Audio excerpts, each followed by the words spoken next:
Hey, welcome back to Season 5 here on Gravel Guru. On this episode, Bobby's back from the Rock Cobbler, Neil's been down in Oklahoma, and we preview a brand new event out in California. Stay for that and more on this episode.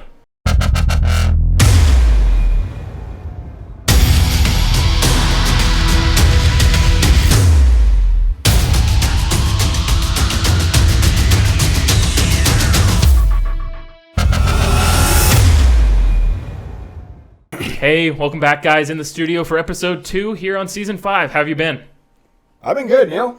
I've been great. Been riding my bike a whole lot more than I've probably ever rode it this time of year before. So that's awesome. Having a good time. We've actually had a very mild winter. We have. And February has been fantastic. It started off well down in Oklahoma when we rode the Growler, Matt and I. And, man, it seems like I haven't been off my bike but maybe for a few days this whole month, which is fantastic. We're in this cool little pattern where it gets really cold, like on Wednesday and Thursday, Tuesday and Wednesday. And then by the weekend, it heats back up to like 40s and sunny again. So it melts the road. Yeah, but you can still get outside and ride a little bit. Absolutely. We were out yesterday. We rode with some high schoolers. Yeah. What did you think of that ride? It was a little rough for me only because I had rode 80 miles in Stillwater the day before, but and I was on a single speed, which who rides a single speed bike? But it was good. We had a good time. The high schoolers had 4 of them out there, and they're having a blast. 3 of them are doing the 100. So I'll be doing that with them and looking forward to doing it because these kids are strong, man. Yeah, absolutely. You were out too, Bobby. You got out with some friends yesterday? We did. We stuck to pavement. We wanted to get as many miles as we could in, so we went with pavement until the last 3 miles where we thought it'd be a great idea to hop on gravel, and that turned it into a mile of hike a bike. So we almost made it 55 miles clean. But it was still great. Nice. It's still fun. So. Yeah, fair enough. So you said you got out for the cycling out at Stillwater this weekend. What was that like? What'd you do? They had the Mid-South training rides, and so I'm like, I'll go down. And so I leave in Emporia at about 3:30 in the morning to drive down there. But wow. I'll tell you what, it was pretty rough. The course that we rode. You left at 3:30 in the morning? I'm not sure that's a real time. That's borderline. Was that last night or this morning type deal? Yeah, it was rough. But lots of coffee got me to Stillwater. Then I'm glad that the pace was kind of chill out the gate because I had to go to the bathroom like 3 or 4 times to release all the coffee. But it was a tough ride. There was a ton of climbing. Coffee release. Tons of climbing. There was a 20-mile-an-hour headwind that we were fighting the entire way south to start the ride off. So that makes it uphill both ways, right? Yeah, and then we found a road that was no longer a road that we tried to walk our way through and then just decided it's probably better to reroute. But it was an awesome ride, awesome experience. It's so fun always going down and riding in Stillwater and having fun with those guys. And when you get to ride 78 miles down there and come back with not too junky of a bike, good times. Yeah, absolutely. Sounds like a fun time. We always love getting down to Stillwater, hanging out with the district crew. Always love getting to ride the roads like we did here yesterday, even though we were on pavement. But it was still great to get 20 miles out with the high school students and just get them out, kind of get the cobwebs, I think, knocked out for some of them there. And, it's that exciting time of year where some of them are getting ready for things like the Dirty Cans and events coming up. So there was a brand new bike day out there for one of the students. So that's always fun. First day on a drop bar bike. And it was a great route to get them into that. Absolutely. No, I was impressed. Some of these kids, just like I say, they were taking off. I mean, knocking off some of the cobwebs, but these guys are young too. I implied they were knocking my cobwebs out, probably. I was going to say, I'm turning 40 this year. Some of these kids are about a third of my age, and they're out there just crushing it, but they're doing a great job. And my guess is by the time May 31st gets here for Dirty Kansas and they've done some events in between now and then, they're just going to be crushing it out there, killing it. So, on top of what we did this weekend, Bobby, last weekend you were out in California taking on the Rock Cobbler. We got some photos we're going to show some people. There's also a full podcast up about the event up on gravelguru.com. Casual Cyclist has shared it on social media, so make sure you check that out. But kind of give us an overview of what you thought of Rock Cobbler and the weekend out in California. Yeah, it was a great event. Sam Ames puts it on out there. It's a wonderful job of making do with what you got. It's still close to town, so they don't have the pure gravel roads like we have here, but it was a great event, a lot of up and down. I would say very technical course, a lot of motocross trails. So it's it was a lot of stuff I haven't had to ride in my life. It was a lot of you come over the edge, and you're looking down, and you're slowing down because if you're going 15 miles an hour, you're going to ramp it and then go downwards about 20 to 30 feet. And so it was a slow going for the first 30, 40 miles, but it was a blast. So yeah, something definitely different. I'm still sore. So you talk about kind of these motocross style roads. What was that like? Coming from the Midwest where we're used to 2, maybe 3 lanes type deal, grooves out there. What? Yeah, there wasn't a lot of you're not going to roll by somebody and pass them. You're following people through these roads because they're almost like extra wide single track is what it is. Not the whole course, but enough of it. The first 40 miles ish is like that. And you're talking huge climbs, and you're talking, you're going over berms like this, and you can't even see the person in front of you because the berms are so high. And you're just going over these things. I wish I had the camera rolling. It would have been funny. It would have been like I wish you had the camera rolling too. It would have been like the Papa moles, where the moles just when you hit them back down. And I did have I did go over the handlebars once, which. It was either me or... I really wish you had the camera running of that. It was either me or the 2 people were in front of us. How's the bike, though? Right. The bike was fine, which I'm really surprised. Because in a nutshell, I was going this way, 2 or 3 people stopped in front of me, and you couldn't see them as you were coming over. So I come over, and these people are stopped and in the middle of a descent. And so I went to the grass, which was great until the grass is yay tall, and all of a sudden the grass disappears, and there's a hole in the ground like this big, and that's it. And so you just know at that point you're going to Superman, and I did. So how many times a year would you say you go over the handlebars? Because this is not your first. Yeah, that's not fair. Every time I do mountain biking, okay, I go over the handlebars. Fair enough. Yeah. I just know it's something that's happened once or twice. I wouldn't say any time recently on the gravel bike, but definitely the mountain bike. So you get used to it. Yeah, but I'm pretty sore. So. It was a good ride. We got to see some the orange trees, and everything. So it was pretty down there. Yeah, it's always fun getting out a brand new place, seeing new sights. Here I think we take advantage of our sights. Everybody comes here for like dirty cans and stuff, but we ride this every day, so it's so much fun getting out for us to see new places. Even a couple weeks ago when I was in Oklahoma, just riding in a new area, seeing new people, seeing new things is always a fun time. Speaking of seeing new things, you had a chance to ride with Dave and Amanda. Again, we mentioned at the top of the segment, you did a podcast with them about Rock Cobbler, but also Dave and Amanda are announcing today, February 18th, the launch of a new event, Mammoth Tuff. I had a chance to sit down with them last night, record an interview to help launch this event. Let's hear from Dave and Amanda. Hey guys, we're joined by our good friends Dave and Amanda out in California, and they are here today because they're launching a brand new event coming this September to Mammoth Lakes, California, the Mammoth Tuff. Dave, Amanda, why don't you dive in and tell us a little bit about this event? This has been something that we've been working on or talking about for a few years. We've used Mammoth Lakes as a kind of a training ground to get ready for all these big events, around the U.S. and going to things like DK and Mid-South. And so over time, we've kind of come up with the idea and put together a bunch of routes that we really liked, and we always discuss wanting to share that. And so now I think after definitely the past year really kind of fine-tuning everything, we're finally able to release this to the public. Yeah, we're really excited about it. Like you said, it's something we've been working on for quite a few years. We just had this idea a long time ago of like these gravel roads out here are amazing, and we use it to train, and we pretty much just put this event together because we want all of our friends to come out and ride it with us. Yeah. Sounds like an awesome thing. And as this clip's going on, our viewers are going to be seeing some of the footage, Amanda, you sent us and some of the photos supplied. Looks like a gorgeous area. But before we jump into the course information, why don't you give us a little background about maybe where the name came from and some of the area they'll be riding in?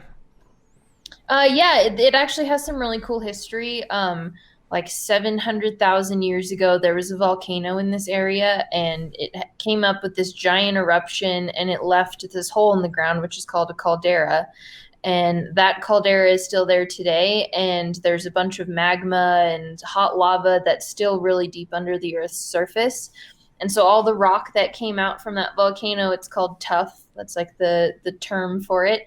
And so as we were researching what to call this event, it just was a perfect fit to call it the Mammoth Tuff. Yeah, and it's awesome because the event's going to go around some like geysers and hot water springs that are around the area, which is pretty unique. The short course kind of stays around the caldera, and the long course will go down the Long Valley caldera. And what's really left behind on those roads is tuff, which is basically pumice and other types of, left behind volcanic material. And so it makes it a good training ground for anything that, any of the other events that we're usually headed to are going to throw at you, because you got to keep the power on to move forward. And sometimes you get good at a hike-a-bike too, which I promise you'll find. Very cool. You talk about the two courses out there, a long course and a short course. Kind of give us an idea of where we're starting and what maybe these courses are. I know a lot of people think short course, oh, that's for the beginners. But as we were talking in the pre-interview, that might not necessarily be the case when they get out here. So kind of talk to us a little bit about that. Yeah, so we will start in Mammoth Lakes. And the reason for that is, we kind of ride from about a mile from where the starting point is anyway. And so just getting out of town, I mean, you can be in basically the dirt or out on some sort of mixed terrain and, I don't know, 2 miles to 6 miles from town and get lost for 100 easy. We wanted to do was have the short course be something that was like more of a stepping stone to the long course. So it's not going to be like 20 miles of the long course. It's something completely different. And you can feel like if you've done the short course that you can graduate to kind of the long course in the future. But the thing with that is where we ride from and where the start will be is at the village in Mammoth Lakes. And your starting point is 8,050 feet. So coming from sea level, it's a big jump. And people don't realize that, 45-ish miles at 8,000 to 6,000 feet can definitely pack a punch. And the type of material they're riding on is, you got to push a few extra watts here and there to keep the momentum going. And that's what makes it fun riding up here. It's like if I go out and spin the short course, it might be a 3+ hour ride, generally going in that direction, and you don't cover that much ground. So it's an adventure. We can say that. Yeah. Looking at some of the footage you sent us here, one thing that stands out, especially coming out of Bobby's segment with you guys out there doing the Rock Cobbler, these roads are kind of the bigger, wider looking roads, at least for the most part that we're seeing here. How does maybe the terrain compare to some of the events you've been to here back in the Midwest, like Dirty Kansas or the Mid-South, some of those? Yeah, I mean, some of the roads that we're connecting through on the short and the long course, like people that live in certain areas, they actually have to drive these roads to get there. And so it reminds us stuff that we see out in the Midwest, and that's what's fun about it. And some of them are, like Amanda's kind of mentioned, their old stagecoach roads. And so it's we definitely created a route that's going to share the history of the area, but also, we wanted to give views that when you turn in any direction, people are going to be in awe. And so it's different than most California gravel. And it's not just single track. It's not just getting into the trees. It's wide open, high mountain desert. It's awesome out here. But yeah, it's pretty unique in that it's not like a lot of the California stuff. They're single track. It's narrower roads, and you'll see in some of the footage and the pictures, it's much more wide open, and they're a lot less rollers. So it's going to feel like you're pretty much either going up or down. It's not going to be like the giant rollers in Kansas. That's probably one of the big differences. But the roads are going to look similar. But when you're out there, the rock texture is so much different. It's nothing like Flint rock. It's very light and airy, which makes it kind of in areas harder to ride through because it is so soft. But yeah, those are the differences that I would see to a place like Kansas or riding in the Midwest. That's very interesting to hear. Just kind of, it's amazing, even locally, how different gravel riding can be, especially then when you spread it halfway across the country from each other type deal, how far it varies out there. Reading the press release, you guys have partnered with an event already going on. Kind of give us a little bit of information on, hey, if we come out for that weekend in September, what can we expect to be a part If you come out, we expect you to be here. Yeah, you're going to be here, Matt. Plane tickets are booking. There. Yeah. So we've teamed up with kind of Oktoberfest in town, and it'll be going on in the village. So when people are finishing, food's coming out, they have other activities and things going on with their event during the day. But we wanted to tie it in because I think the part that, being into bike racing for so long and working with athletes myself and all this stuff, it's like the part that we fell in love with gravel is the community. And in this community and doing these epic rides, it was like, go out, destroy yourself, go through this adventure. And at the end of the day, you're going to have a beer with your friends and share your war stories. And so when I saw the opportunity to team up with something like Oktoberfest, we kind of knew that the community that we loved and what we wanted to deliver in that sense of, we started with this idea of like, it has to be about the adventure. It has to be about the community. And then this like quality of ride.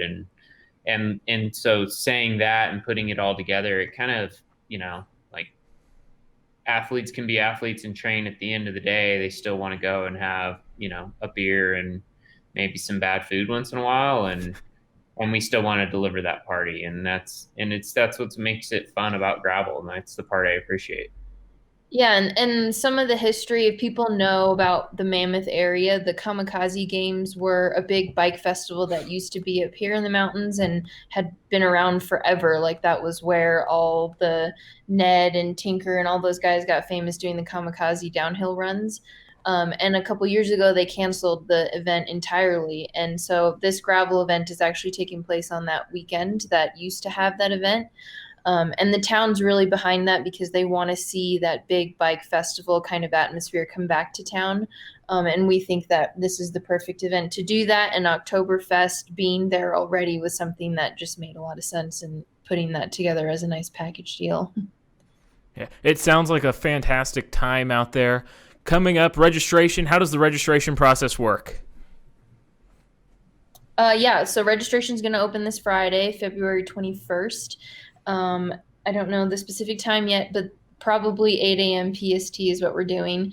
And it'll be on Bike Reg, so we'll have the link up on the website when it's probably up now if you're watching this. Then it'll be up on the website, the link to Bike Reg, and have all the categories and all the information there. Very cool. We'll make sure and share out all of your guys' social media, Instagram, Twitter, Facebook, and MammothTuff.com for more information. Any final thoughts you want to add before we take off here? No, I appreciate you doing this interview, Matt. I mean, I think, we've had a relationship with you for quite a few years now coming to Kansas, and I really appreciate you taking the time to do this. A lot of it is because we do want to share these roads with people like you, our friends in the Midwest. It's a really special place to me because I've come here every May for the past 5 or 6 years training for Dirty Kansas. So it's something that means a lot to me, and I want to be able to share this area with everybody. So I appreciate it. Yeah, when everybody sees these photos in the video, here in the video, I have a feeling they'll be headed over to the website pretty quick. It's, I love the Flint Hills, born and raised here, and I love seeing everybody come back in May for the event here in Emporia. But the mountains are just gorgeous. The scenery looks gorgeous, and it really looks like a blast of a time. So thanks for coming on the show again. If you're looking for more information on the event, head over to gravelguru.com. Bobby, when he was out at the Rock Cobbler, also sat down and recorded about a 30-minute interview podcast with Dave and Amanda about it. So stay tuned for more information there, and thanks for coming on the show. Perfect. Thanks, Matt. Hey, huge thanks to Dave and Amanda for coming on the show. Looks like an absolutely fantastic event. Some of this footage we've seen, what do you guys think of some of these photos and footage of this area? I think it looks amazing. Like you said, we just said before we went into that segment, just seeing new roads is amazing. No, it's beautiful. I mean, that's one of the things I think both of us getting out of Kansas this year and going to California to do other races is just to see something different. I've done a lot of riding in the Midwest and Mid-South and this whole area, but to go ride somewhere else and then to see things like what is going on out there at Mammoth Tuff. That just looks amazing. Yeah, for sure. A lot more information, links in our show description on how to find out about it. MammothTuff.com. Looks like a fun time. I think it'll be a great time out there in September. Hopefully a couple of us get to go out. Yeah, definitely. Absolutely. We'll see. I think Dave's kind of going to hold me to being out there for it. So it should be a lot of fun. Love you, Dave and Amanda. Thanks for coming on the show. This seeing all these new sites is a perfect segue, guys. Whoa. Social media time. Yeah. He's getting good at this. Yeah, he is. This is my He's getting second better. time up here, and we'll see. Maybe next week it's one of you guys sitting in this general spot. You all missed the outtakes, by the way. Yeah, there's a lot of editing for someone to do. So, but social media, absolutely love seeing where you've rode. These photos come from the last 2 weeks on social media. So jumping in, got this photo from Nick. Nick was out riding in the Mark Twain National Forest. Our good friend Kate Geeson sent in this photo, out riding the gravel roads of Jasper, Arkansas. James Torres was out at the National Wildlife Refuge near the U.S.-Mexico border in the Gulf of Mexico. Absolutely gorgeous photo there, James. Jeff Kirkov was out riding Moab. It's hard to beat some of those sites, with the bike beautiful. laying there with, the red rock exposed. Jerry was out riding in Sweden. Always cool to see some of these international photos come in on the Facebook page. Greg Gleason was out riding some good old South Dakota frosty gravel. These guys from the northern states that post these photos always are like, man, I have no excuse not to be riding. It's 35 degrees and sunny, and it probably hasn't been 30 there in weeks for them. So always need to get out and ride more. Wendy Davison in this photo got 40 miles in 30 degrees with windy frozen gravel. Awesome job there, Wendy. Gordonson in this photo, 7 hours of gravel goodness in New Zealand. Very cool right there, sending in those international photos. Todd was out at Alcove Spring Historic Park Trails. Looks like a good time there, riding with some good friends. Jennifer Kilborn was out at the local rails trails. This stretch in town, she said, was well trampled by foot traffic, but not so much out in the country. Great day for a fat bike, though. Nice. Scott Johnson had an awesome day riding the Snowmount in Hughes County, Oklahoma. And last but not least, Levi Bridges sent in this photo from a quick stroll in northeast Iowa while it was sunny. Always great seeing the social media. Make sure you share yours using the hashtag #ThisIsGravel, following us on all of our social media. What do you guys think? I think don't feel bad if he doesn't use your stuff. He didn't use my stuff from this time. Did he use I had yours? some really amazing photos I from thought it was a good Oklahoma picture, that I but thought apparently were not. awesome, Yeah. and didn't make it. Again, They were good photos, but we gave you guys both a segment at the top of the show. There's some truth to that. where's my picture? We'll make sure your picture gets in, Neil. We'll make sure your picture gets in. As always, thanks to everybody that submitted the social media. Any parting thoughts here, guys?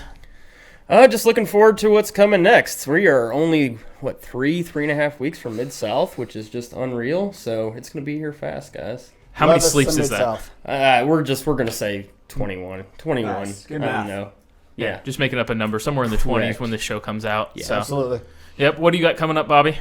Mid-South will be the biggest one. I'm going to get down and do one of the rage races in Wichita. See the boys down there. Yeah, looking forward to that whole series. Actually got quite a few of the high school kids coming down to do the entire Awesome. series. So looking forward to getting down there for the Rage series to start off March, and then after Mid-South, get down there for another one, and then 2 at the start of April. So looking forward to it. Yeah.